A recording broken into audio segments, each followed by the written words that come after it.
In this video, I want to show you how to deal with currency conversion using the Google Finance function in Google Sheets. I have a spreadsheet here with clients, and each client we invoice in its specific currency. So therefore, we have Swiss francs, we have British pounds, and we have US dollars. But our currency is the euro. So we would like to see what is the equivalent of this invoice in euros for every row that we have. And the way to do it is to, first of all, enter the function, which is Google Finance, and then write currency, add the currency that you want to convert from. In this case, it's Swiss francs to euros.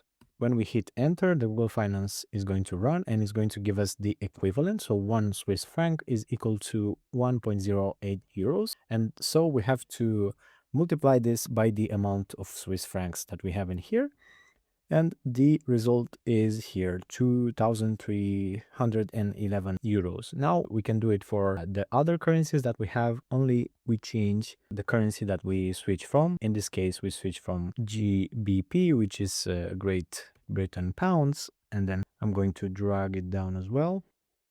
And on this last row, we will switch from USD, and simply we add USD over here, and then we drag it down to fill all the other rows that we have. So this is how to do it. This is how to use Google Finance for currency conversion. If you like the video, give it a thumbs up, and I'll see you later.